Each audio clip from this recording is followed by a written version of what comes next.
안녕하세요. 이곳에 처음 사연을 써보는 평범한 30대 여성입니다.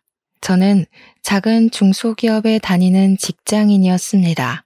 그곳에서 5년 넘게 일하고 지금은 작은 카페를 운영 중입니다.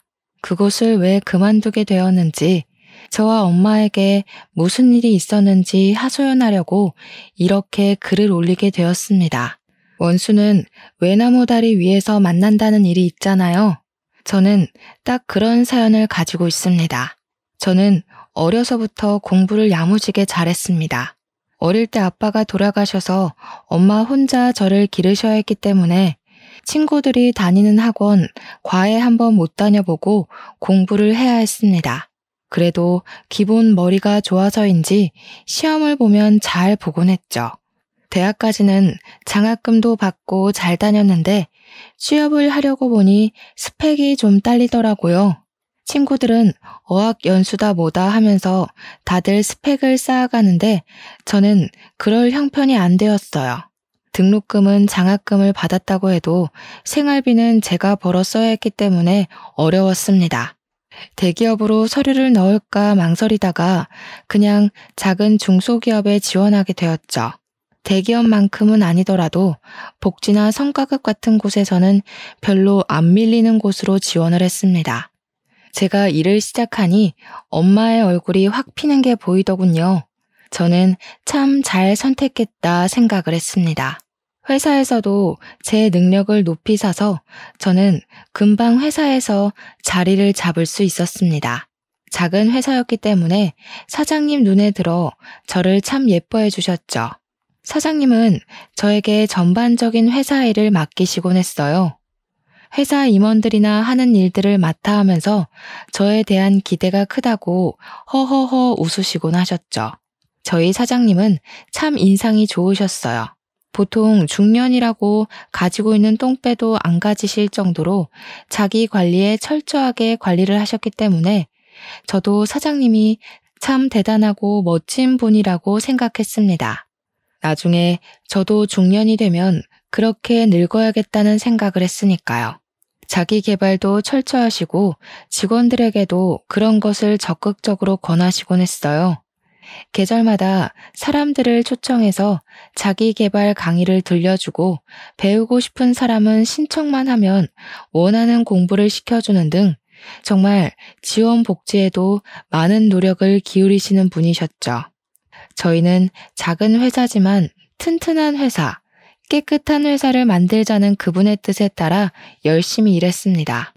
저희는 내열 소재 불연성 플라스틱을 개발하고 그것을 제품으로 만드는 일을 했는데 요즘 건축 자재의 화재로 많은 사람이 다치고 죽잖아요. 불연성 플라스틱을 건축 자재로 이용하려는 개발을 준비 중이었습니다.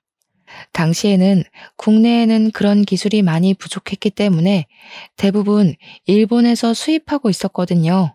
미래 시장 가치도 높고 실용만 된다면은 정말 편리하고 가벼우면서 사람들을 안전하게 하는 제품이 될 거라고 많은 기대를 했죠.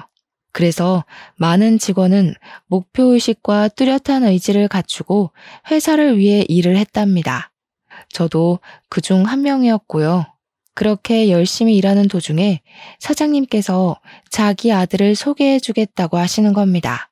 당시 저는 아직 집안도 안정되지 못했고 사장님 아들이라니 부담이 되기도 했어요. 아직 만나보지는 못했지만 저와는 일단 결이 다른 사람이라고 생각했거든요. 그런데 우연히 아버지 회사를 찾은 사장 아들이 저를 보고 들이대기 시작했어요. 어머님 심부름으로 물건을 전해주러 왔는데 사장님께서 자리를 비우시면서 저에게 받아놓으라고 했거든요. 사무실 안으로 들어온 그는 처음 보는 저의 얼굴을 유심히 보더니 쇼핑백을 건네주었습니다. 몇 살이에요? 여기서 오래 일했나요? 처음 보는 것 같은데. 왜 그동안 못 봤지? 몇 번인가 왔던 것 같은데 다들 어디 갔어요? 그는 주위를 휙 둘러보더니 저만 있는 것을 확인하고 다시 저에게 고개를 돌렸습니다. 네, 다들 사장님하고 잠시 나갔어요. 저는 사장님께서 아드님이 온다고 물건 좀 받아놓으라고 시키셔서 남아 있었습니다. 여기 일한 지는 3년 정도 되었는데요. 저도 아드님은 처음 뵙네요. 그는 눈썹을 치켜뜨더니 고개를 끄덕이더라고요. 근데 왜 나이는 말 안 해줘요? 제가 물어봤는데. 언제 퇴근해요? 아버지가 일찍 퇴근시켜줘요? 일 많이 시키죠. 음식은 뭐 좋아해요? 소개팅도 자리도 아니고 맞선 자리도 아닌데 그의 질문에 점점 기분이 나빠지더라고요. 저는 그를 향해 눈을 찌푸렸어요. 지금은 근무 시간이라서 길게 답변 못 해드리고요. 저는 모르는 사람에게 함부로 제 나이 공개 안 합니다. 물건 전에 받았으니 이만 돌아가셨으면 좋겠네요. 사무실에 외부인이 오래 머물면 안 되거든요. 이만 나가주세요. 저는 그의 등을 떠밀다시피 하며 밖으로 쫓아내버렸습니다. 무례하고 기분이 나빴어요. 아무리 사장 아들이지만 저를 그렇게 대할 이유는 없잖아요. 퇴근 시간이 되자 저는 가방을 챙겨서 버스를 타고 밖으로 걸어가는데 그가 차에서 내리며 저에게 다가오더라고요. 퇴근하냐는 말에 저는 무시하고 그냥 가던 길을 가고 있는데 그가 다가오면서 말을 걸더라고요. 혹시 아까 저 때문에 기분이 나빴어요? 기분 나쁘라고 한 말은 아니었는데 미안해요. 저는 혜원 씨가 너무 마음에 들어서 그랬어요. 제 소개 다시 할게요. 저는 이동원이에요. 저는 제 이름을 알고 있는 그를 향해 고개를 돌렸습니다. 그는 머리를 긁적이면서 저를 쳐다보더라고요. 제 이름 어떻게 알았어요?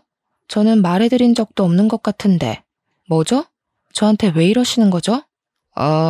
사실 오늘 아버지가 혜원 씨랑 저랑 엮어주려고 일부러 시킨 일이에요. 저는 사실 몇 번 멀리서 혜원 씨를 봤거든요. 아버지가 말 꺼낼 때 옳다구나 하고 받아들였죠. 그런데 혜원 씨가 저를 만나보기도 싫다고 해서 제 얼굴 보여줄 방법을 생각하다 보니까 이렇게 되었네요. 저는 정말 당신이 마음에 들어요. 저랑 결혼하면 이제 생활비 걱정 없이 살 수 있고 하고 싶은 공부도 더 하실 수도 있고 또 저는 그의 말을 듣다가 그냥 휙 돌아서 가버렸습니다. 처음 보는 자리에 돈 자랑이나 하는 남자를 어떻게 믿고 만나겠어요? 그가 사장님 아들이라서 돈이 아주 많은 건 알겠지만 그런 마인드를 가진 사람이랑은 연애도 말도 섞기 싫었습니다. 그는 저를 따라오면서 다시 말을 걸기 시작했어요. 왜 대답 없이 그냥 가세요? 제 말에 대답해 주세요. 우리 만나요. 저는 당신 마음에 들어요. 저 정말 괜찮은데? 이래 보여도 공부도 잘해서 유학도 다녀왔고 취미도... 저는 그를 노려보았어요. 사람 많이 안 사귀어봤죠. 특히 여자 많이 안 만나봤죠? 만나도 그런 부류랑만 만나보셨으려나? 돈 좋아하고 물건 좋아하고 오빠 좋아? 그런 쪽? 그럼 그런 여자들을 만나세요. 저는 그쪽 타입 싫어해요. 그 돈이 당신 돈인가요? 당신 능력으로 벌어서 그렇게 좋은 차, 좋은 옷, 좋은 학교 다녔어요? 시집 오면 뭘 어째요? 제가 이미 당신이랑 사귀고 결혼한다는 전제로 말하는데 그 말에 저의 의견은 하나도 없던데요. 그는 입을 움찔거리더니 두 눈을 빠르게 굴리더라고요. 맞아요. 저 여자 많이 안 사귀어봤고요. 저도 그런 쪽 여자도 싫어해요. 정말 혜원 씨가 마음에 들어서 가벼운 마음으로 하는 이야기가 아니란 걸 말하려고 결혼 이야기 꺼낸 거고요. 똑똑하다는 거 알아서 더 공부하고 싶을 것 같아서 그렇게 말한 겁니다. 사실 저도 내세울 게 없는 사람이라 제가 저를 소개하는 게 서툴러요. 사실대로 말하니까 이제야 좀 대화가 통하는 것 같네요. 솔직하니까 얼마나 좋아요? 저도 당신 하는 말 덜 부담스럽고요. 다음에는 사람들 만날 때 그렇게 막 이어붙이지 말아요. 불쾌해요. 죄송해요. 저는 혜원 씨랑 그냥 차 한잔 마시면서 서로 이야기하면 좋을 것 같다고 생각했어요. 가벼운 자리도 거부하고 이렇게 힝하니 가버리시니까 제가 마음이 너무 급했어요. 용서해 주실 거죠? 그렇게 말하며 씩 웃는데 정말 이 남자 보통은 아니다 싶더라고요. 그렇게 말하면서도 여유 있는 게 어릴 때부터 다 가져서 그런 것인지 아니면 태생이 이렇게 낙천적인지 아등바등 살아온 저랑은 다른 무언가가 그에게는 느껴졌어요. 자신만만하고 모든 것을 자신 뜻대로 이루겠다는 기백도 느껴지는 게 그에게 호감이 가기 시작했어요. 저는 그를 보면서 고개를 빳빳이 들었어요. 왠지 그를 보면서 기죽기 싫었나 봐요. 하나, 회사로 찾아오지 말 것. 둘, 만남은 주말에만. 셋, 딱 3번만 밥 먹어보고 당신을 만날지 안 만날지 판단해 보겠습니다. 그의 입이 좌우로 벌어지는 게 보였어요. 가지런한 일을 드러내며 그가 핸드폰을 흔들더라고요. 자기는 이미 번호가 있으니 먼저 연락을 하겠다는 겁니다. 참 미워할 수 없는 사람 같았어요. 이렇게 적극적인 사람을 만나기도 어렵겠다 생각하고 있었죠. 그는 정말 주말에 저를 데리러 집 앞으로 왔더군요. 좋기 40년은 더 된 아파트에 수입 흰색 세단에 선글라스를 쓰고 손을 흔드는 그를 보고 참 이 사람은 사람에 대한 편견이 없다는 걸 알게 되었어요. 그는 아버지 회사가 아닌 다른 금융 쪽 회사에 다니고 있었어요. 미국 대학에서도 금융 쪽을 전공해서 아버지 회사 쪽으로는 관심을 안 두고 있다고 하더군요. 그는 정말 차분하면서도 스위트하고 자신 있는 태로 저를 대했어요. 언제나 깊게 고민하지 않는 태도로 무엇이든 했지만 그 결정에 확신이 있다는 느낌을 받았습니다. 여유 있고 위트 있는 그의 모습은 확실히 저에게는 없는 것을 가지고 있다는 것을 알게 해주더군요. 저에게 없는 그런 매력에 그에게 끌렸을까요? 저는 3번만 밥 먹고 정한다고 했지만 주말마다 꼬박꼬박 찾아오는 그를 계속 만나고 있었습니다. 그렇게 1년 정도 그를 만나고 있을 때 사장님은 정말 저를 며느리감으로 생각하셨는지 회사에서도 부르는 호칭이 누구누구 씨에서 혜원아 또는 아가라고 바꿔 부르시기 시작했어요. 회사 사람들도 제가 사장 아들을 만나고 있다는 것을 모르는 사람이 없을 정도였으니 그런가 보다 하려고 해도 저는 왠지 그 사람과의 미래가 머릿속에서 그려지지 않았습니다. 자란 환경이 달라서 그런 것인지 아니면 제가 너무 현실적인 사람이라서 그런 것인지 알 수가 없었어요. 그도 그게 느꼈는지 저에게 더욱 잘하려고 하는 게 느껴졌죠. 먹는 것도 둘이 데이트하는 장소도 꼭 저의 의견을 물어보고 정했습니다. 저에게 최선을 다했지만 결혼 이야기만 나오면 저는 그 상황을 회피했습니다. 우리 벌써 1년이나 만났는데 결혼은 언제 할 거야? 나 당신이랑 한 집에서 살고 싶은데 당신 닮은 딸 하나, 나 닮은 아들 하나 어때? 우리 이제 그만 결혼할까? 그의 말에 저는 말을 하지 못했습니다. 확신이 서지 않는 결혼을 선뜻 받아들일 용기란 없었거든요. 결혼은 조금 더 있다가 생각하자. 우리 겨우 1년 만났어. 그것도 주말에만.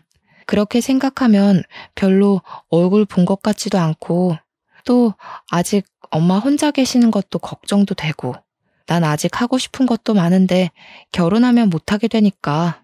그의 얼굴을 보자 실망한 표정을 감추지 못하고 입술을 깨물더라고요. 그 순간은 미안했지만 그래도 저는 제 의견을 확실히 표현해야 한다고 생각했어요. 날 사랑하긴 하는 거지? 그냥 심심해서 만난다거나 그러는 건 아니지? 나는 정말 당신에게 진지해. 내 인생을 걸 정도로 당신을 사랑한다고. 결혼은 뭐 더 있다가 해도 되지만 가끔 당신이 나를 사랑하는지는 의심이 들 때도 있어. 우리 정말 사랑하는 거 맞지, 혜원아? 그럼 내가 사랑하지도 않는 사람을 1년씩이나 만나고 있다고 생각하는 거야? 내가 그런 가벼운 사람으로 보여? 단지 아직 결혼에 대해 확신이 안 설 뿐이야. 나에게 조금 더 시간을 줄 수 없을까? 그는 고개를 끄덕였습니다. 사랑한다니 그도 기다릴 수밖에 없었을 겁니다. 그에게는 정말 미안했지만 그렇게 얼렁뚱땅 결혼이라는 중대사를 결정하기는 싫었습니다. 하지만 그보다 저희 엄마가 결혼에 더 성화였습니다. 그의 싹싹하고 예의도 바르고 자신감 넘치는 모습에 엄마는 무척이나 마음에 들어 하셨거든요. 그는 엄마를 잘 챙기면서도 엄마도 그를 아들처럼 여기고 예뻐했습니다. 너 정말 동원이한테 그러면 안 돼. 너한테 얼마나 잘하니? 그런데도 그렇게 애를 태우니? 어디서 그런 남자를 만날 수 있긴 한데. 인물 좋아, 학벌 좋아, 거기도 집도 좋아. 그것만도 감사한데 성격은 얼마나 좋으냐? 요즘 남자애들 수십 트럭을 데려다 놔도 동원이같이 좋은 애는 못 봤다. 그만 애 태우고 결혼해. 결혼이 그렇게 쉬워? 인생을 거는 모험이야. 잘못하다가 엎어져서 판 깨지면 흠집 나는 건 나라고. 그는 나랑은 환경부터 다른 사람인데 지금이야 나 좋다고 다 맞춰주고 예뻐해주지만 나중에 꿀물 떨어지면 나만 새될 수도 있다고. 너는 무슨 애가 옛날 마인드로 사니? 요즘 이혼이 흠측이나 끼는 줄 아니? 살다가 안 맞으면 이혼도 하는 것도 좋은 선택이라고 생각한다. 계속 안 맞는 것 붙들며 맞춰가면서 사는 것보다야 애간장 덜 녹지. 그리고 살다 보면 다 그놈이 그놈이야. 꿀이야 너만 떨어지냐? 동원이도 떨어지지. 서로 안 좋은 부분을 감싸주는 게 부부라는 거다. 잔말 말고 결혼하죠 갈 때 가. 괜히 폼 잡고 각 잡고 그러고 있는다고 답 안 나온다. 그렇죠. 엄마 말은 언제나 옳았어요. 저보단 몇십 년을 더 산 엄마의 눈에 완벽한 사람이 그러면 저도 한 수 물러서야 한다고 생각했습니다. 제가 보기에도 그는 놓치기 아까운 사람인 것에 분명하기도 했고 자란 환경이 달라서 그런 것은 제가 노력을 하면 된다고 생각했습니다. 주말에 그를 만나면 저는 결혼을 하자고 말할 생각이었습니다. 그는 커피를 마시다가 결혼을 하자는 말을 듣고서는 커피잔을 테이블 위에 엎질렀습니다. 제가 가방에서 휴지를 뽑아서 지금 뭐 하는 거야? 커피 흘린 거 안 보여? 안 차가워? 동원 씨, 바지가 다 젖었어. 갑자기 그가 저를 끌어안는 겁니다. 우리 정말 결혼하는 거야? 진짜로 결혼하는 거야? 꿈 아니지? 현실이지? 잠시만, 내 핸드폰 어디 있지? 결혼하려면 식장 먼저 잡아야 하나? 아니면 집을 구해야 하나? 아니지. 먼저 키스를 해야 하는 거지? 저는 그를 밀치며 노려보았어요. 저렇게도 좋을까? 평소에는 장난기보단 진중한 사람이 저런 말도 다 하는구나 싶었어요. 그리고 정말 그 많은 사람 앞에서 저에게 입술을 붙였습니다. 사랑한다, 잘해줄게, 온갖 달콤한 말을 꺼내더니 제 손을 잡고 카페를 나오는 겁니다. 당장 부모님께 인사를 하고 결혼을 하자고요. 얼마나 기다렸을까 미안한 마음이 들었습니다. 저는 그를 껴안고 진정시키면서 제대로 날 잡고 부모님끼리 인사도 해야 결혼식 날짜를 잡을 수 있는 거라고 차분하게 설명을 했습니다. 순간 그가 입을 삐죽이며 실망을 하더라고요. 절차가 너무 길다는 겁니다. 그래도 일륜지 대사 쉬운 게 있나요? 안 된다고 딱 잘라 말하고 상견례 자리를 잡아야 한다고 말했습니다.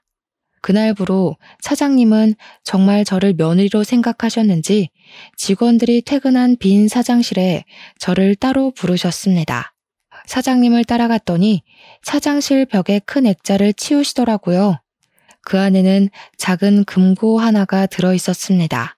그리고 그 금고를 열고 저에게 안에 있는 것들을 보여주셨어요. 안에는 금괴 수십 개와 그리고 서류 뭉치와 장부가 들어있었습니다. 제게 장부를 보여주시더니 앞으로 저에게 관리하라고 하시는 겁니다. 아들은 이 일에 관심도 없고 하기 싫어하니 회사 일도 잘하고 성실한 저를 며느리감으로 삼았다고 말입니다. 회사를 제가 물려받았으면 좋겠다고 하시는 겁니다. 아가, 혜원아, 이제는 이 회사는 네 것이다. 동원이는 이쪽 일은 전혀 할래도 아니고 아마 적성도 안 맞을 거다. 걔 성격에 이런 일을 할 애가 되지를 못해요. 그러니 앞으로 너는 나한테 잘 배워서 이 일을 계속하면 되는 거야. 저는 생각지도 못한 말에 입을 떡하니 벌렸습니다.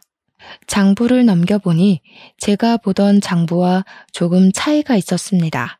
거래 내역이나 수량 같은 게 달랐습니다. 한마디로 분식회계였습니다.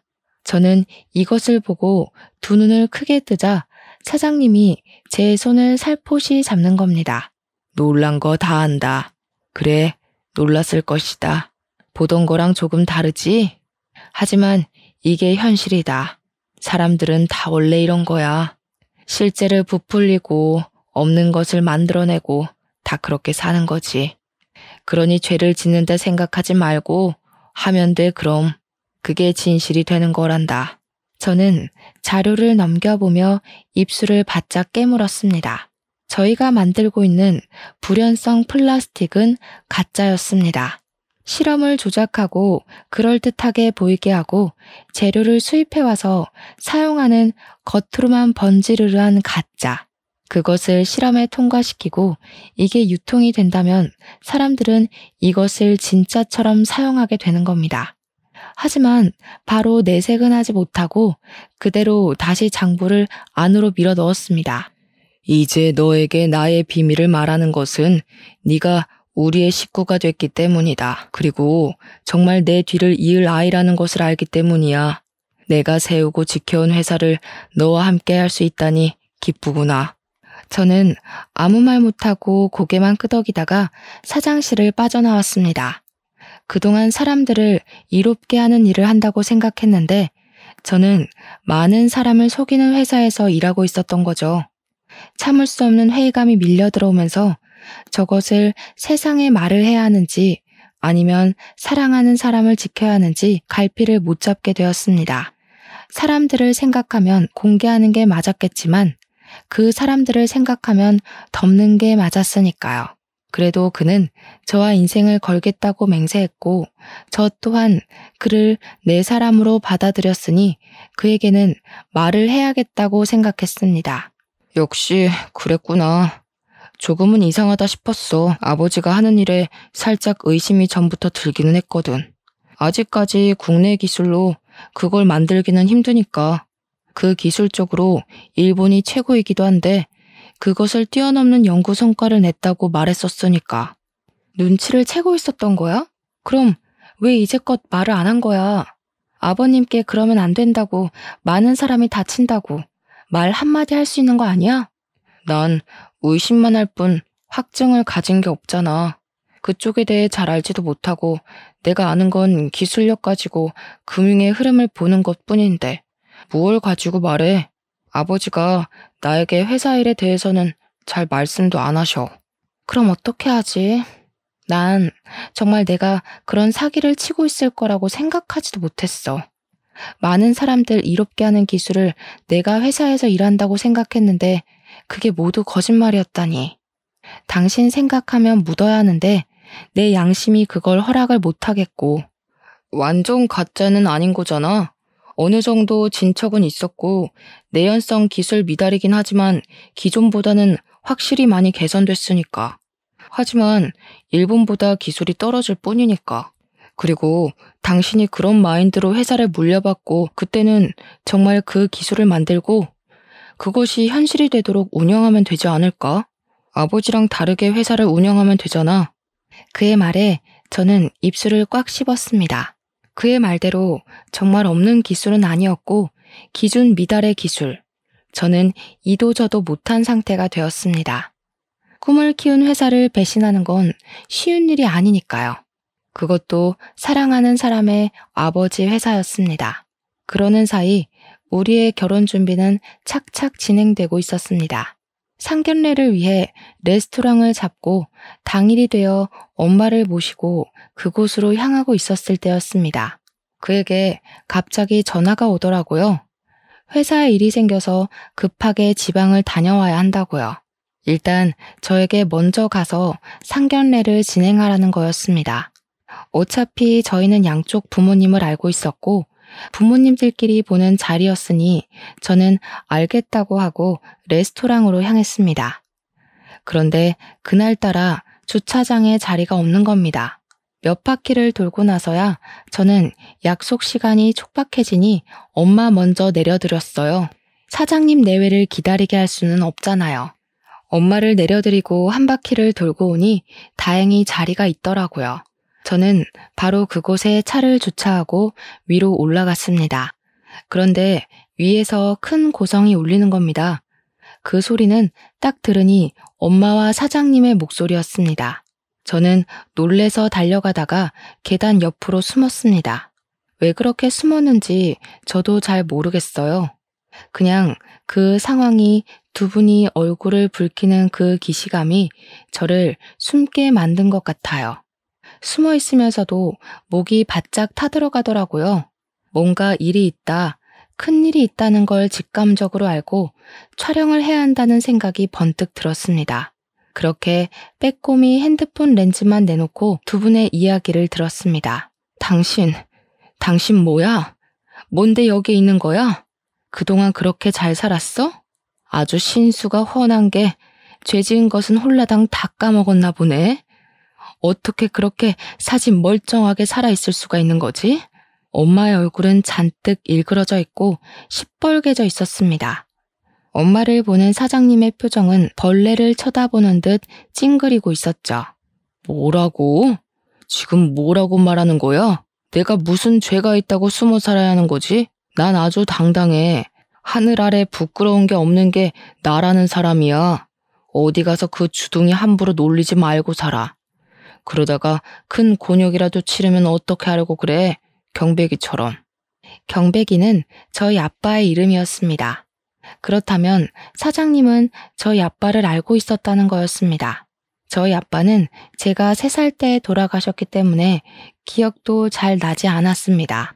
그런데 사장님 입에서 그 이름이 나오자 저는 온몸에 소름이 돋아올랐어요. 직감적으로 두 분이 무슨 일이 있다는 것을 알게 되었어요.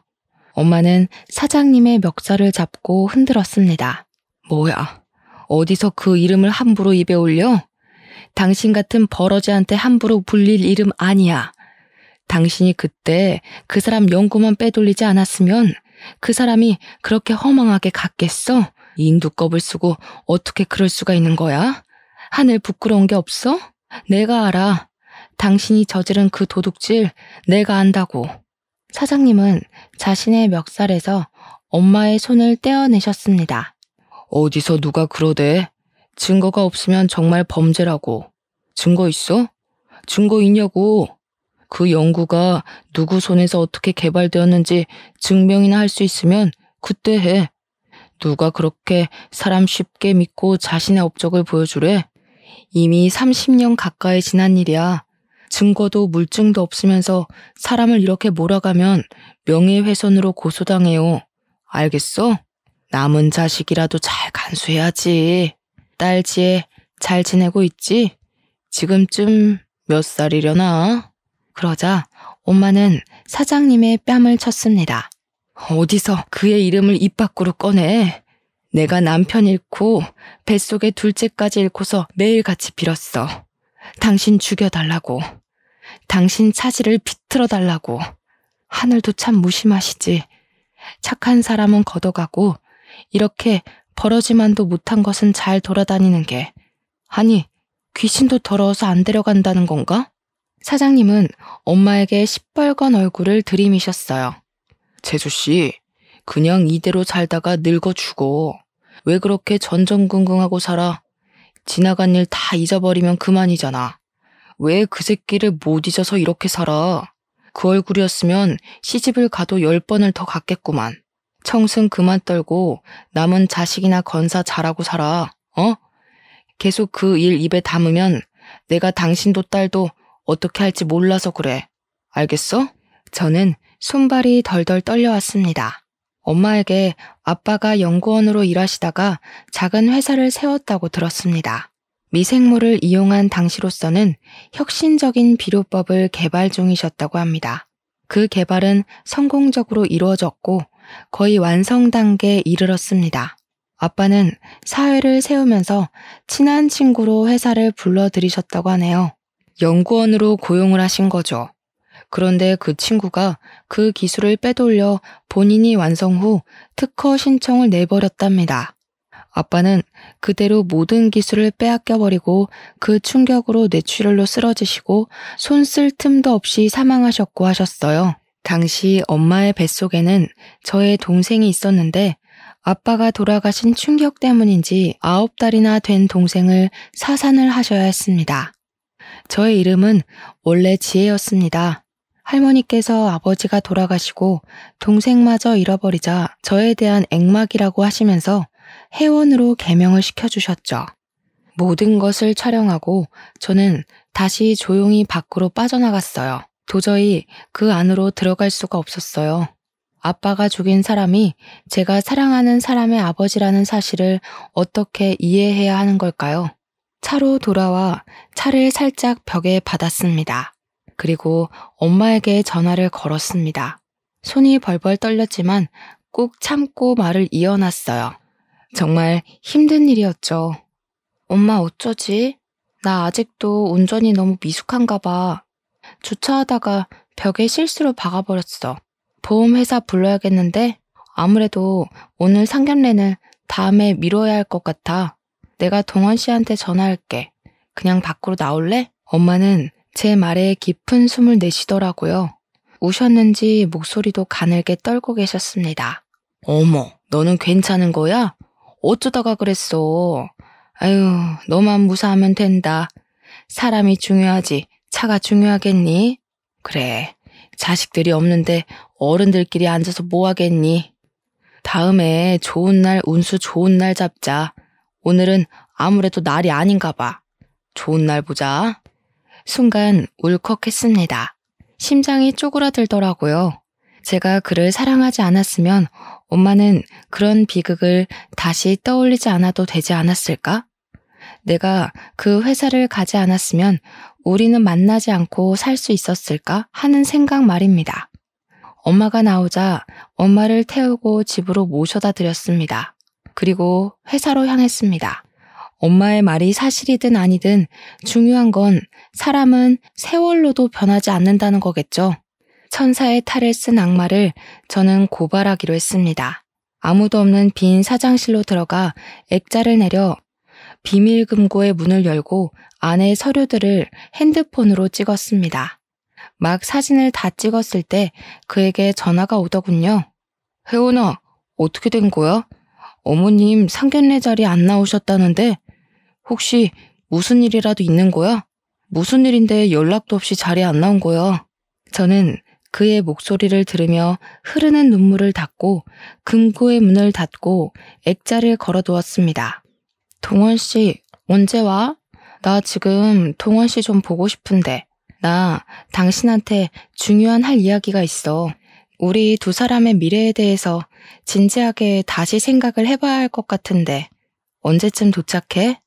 그는 순간 꿀먹은 벙어리가 되어버린 듯 아무 말을 못하고 있었어요. 그도 놀랐겠죠. 뜬금없는 제 이야기에 한참을 말을 못하다가 겨우 말을 꺼내더군요. 지금 어디야? 내가 바로 갈게. 일단 만나자. 무슨 말인지 만나서 이야기를 해보자. 별로 안 걸려. 나한테 3시간만, 아니다. 2시간 안으로 너 있는 곳으로 갈게. 어디서 만날래? 너희 집으로 갈까?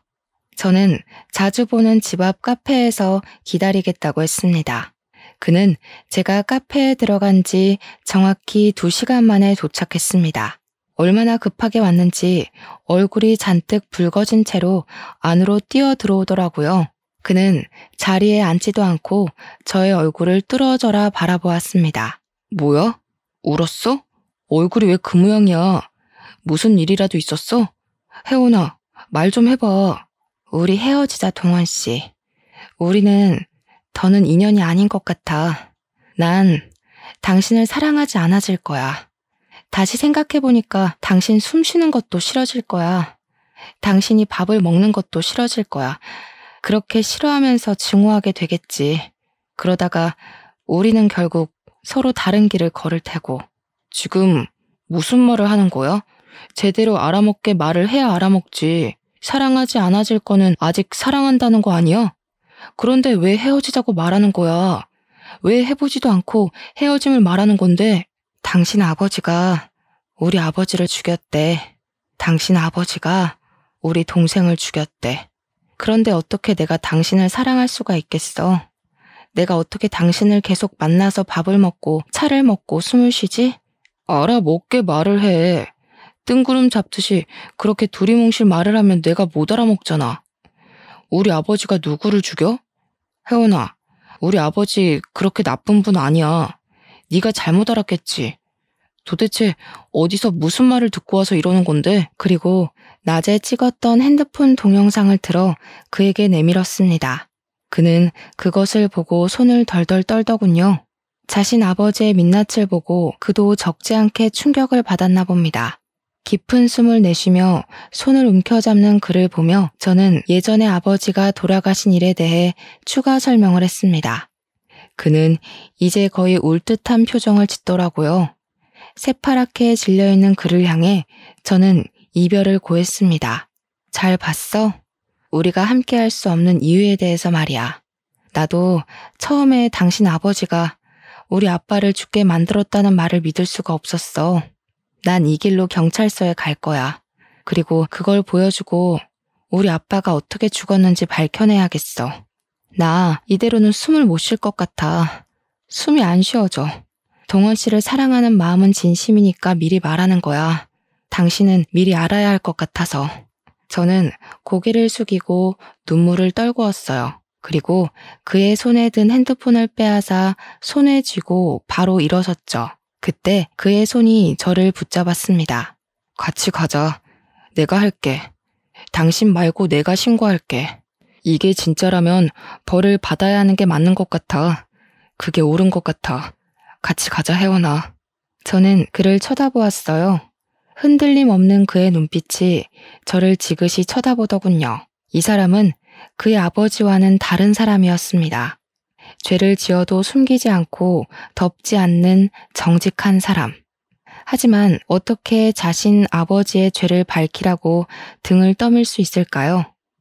천벌을 받고 씹어먹어도 모자랄 사람이지만 그래도 저는 이 사람을 사랑하는 걸요. 그의 손에서 손을 비틀어 빼냈습니다. 아니야. 어떻게 그렇게 해. 난 못해, 동원 씨. 당신한테 그렇게 하고 싶지 않아. 나에게는 원수지만 당신한테는 하나밖에 없는 아버지잖아. 자식이 부모한테 그러면 안 되는 거잖아. 내가 해. 그러니까 동원 씨는 빠져. 아버지라도 죄를 지었으면 벌을 받는 게 맞아. 이렇게 내가 손 놓고 있다면 나도 얼굴을 못 들고 다니지. 괜찮아. 그건 내가 감당할 내 업보인 거야. 가자. 같이 가는 게 맞는 것 같아. 그의 손에 이끌려 저는 카페를 나오며 분식 회계도 터트릴 거라고 소리쳤습니다. 그가 뒤를 돌아보며 깊은 한숨을 내쉬며 옅은 미소를 짓더군요. 그의 대답은 죄를 지었으면 벌을 받아야지였습니다. 경찰서로 운전을 하며 그는 저에게 말을 하더군요. 예전 같으면 말이야. 이런 건 그냥 흔한 일이라고 생각했을지도 모르겠어. 그냥 사람들은 다 숨기고 감추고 사니까. 그런데 당신을 만나고 그러면 안 되겠다 생각이 들더라. 뭐든지 당당하게 솔직하게 그게 너무 멋져 보였어. 나는 항상 남에게 주어진 걸 받고 살아서 자신감 있는 척 했는데 당신은 항상 그냥 당당하더라고. 그게 진짜 당당한 건데. 부끄럼 없이 숨김 없이 나도 그렇게 살고 싶어, 혜원아. 저는 그에게 아무 말도 하지 않았습니다. 아마 저희는 서로 가지지 못한 것에 끌려 이 자리까지 왔을지도 모르겠다는 생각이 들더군요. 그는 스스로 제 핸드폰을 빼앗아 경찰에 제출했습니다. 저는 옆에서 그 모습을 지켜만 보았습니다. 아버지 목에 칼을 꽂는 모습을 그저 덩그러니 지켜봤어요. 다음날 회사에서 일하고 있는데 검찰들이 상자를 들고 우르르 몰려왔습니다. 이정만 씨, 당신의 회사에 분식 회계가 있다는 정황이 포착되었다는 신고가 들어왔습니다. 연구 성과도 비리에 포함되었더군요. 당신을 긴급 소환하고 증거를 압수하겠습니다. 하나도 빼놓지 말고 다 담아. 아, 저 액자 띄워봐. 뭐 하는 거야? 분식 회계라니. 안 돼. 거기는 안 돼. 손대지 마. 누구야? 대체 누가 신고를 한 거야? 누구야? 누가 나를? 사장의 눈이 순간 저와 마주치자 울긋불긋해지면서 저에게 다가오시더군요. 저의 어깨를 잡고 흔드는 게 아니겠어요? 설마 아가, 혜원이 너는 아니지? 너는 내 식구잖아. 이 회사를 내가 너에게 준다고 했는데 네가 이 회사를 망치는 건 하지 않았을 거 아니야. 그렇지? 말린 말 안 해? 말하라고. 제가 그랬어요, 아버지. 혜원이가 넌지시 말을 하는데 제가 그냥 있을 수가 없더라고요. 비리에 쌓인 아버지 회사를 보세요. 정말 이 회사를 사랑하신 거 맞아요? 이렇게 쓰레기 냄새가 진동하는 데서 회사 운영을 하시려고요? 제발 부끄럽지 않게 살아요, 아버지. 뭐라고? 동원이 네가 나를 신고했다는 말이냐? 말도 안 돼. 어떻게 자식이 아버지한테 이런 짓을 할 수 있는 거냐? 그게 자식이 할 짓이야? 쓰레기 냄새가 진동해. 그렇게 안 하는 사람 있으면 나와봐라. 그래, 다 그렇게 사는 거야. 이 세상에 깨끗한 놈 있으면 나와보라고 하라고. 저희 아버지요. 유자, 경자, 백자. 저희 아버지는 참 깨끗하게 살아오셨죠. 친구한테 배신당하기 전까지는요. 제가 할 수 있는 복수는 이게 한계라는 게 참 아쉬워요. 당신 손에 두 사람이 목숨을 잃었는데 그 죄값으로 감옥이라니. 너무 불공평하네요. 사장님의 두 눈이 동그래지더라고요. 저를 보며 손가락을 들어 올려 삿대질을 하시더군요.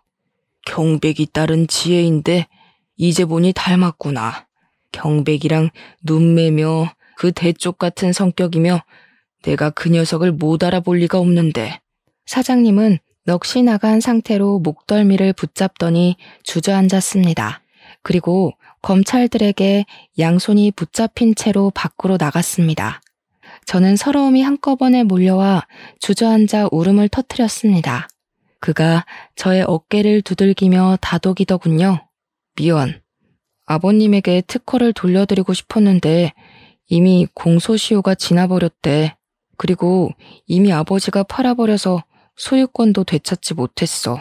내가 할 수 있는 일은 이거밖에 없어서 미안해. 당신을 붙잡고 싶은데 이렇게 아버지를 버려서라도 당신을 얻고 싶은데 나 참 못났다. 그치? 저는 아무 말 없이 그의 얼굴을 보다가 자리에서 일어났어요. 그때 그의 어머님이 어떻게 아셨는지 헐레벌떡 들어오시더라고요. 대강의 내용을 아들에게 들으시고 저의 손을 꽉 잡으시더군요. 어머 세상에, 네가 경백 씨 딸이야?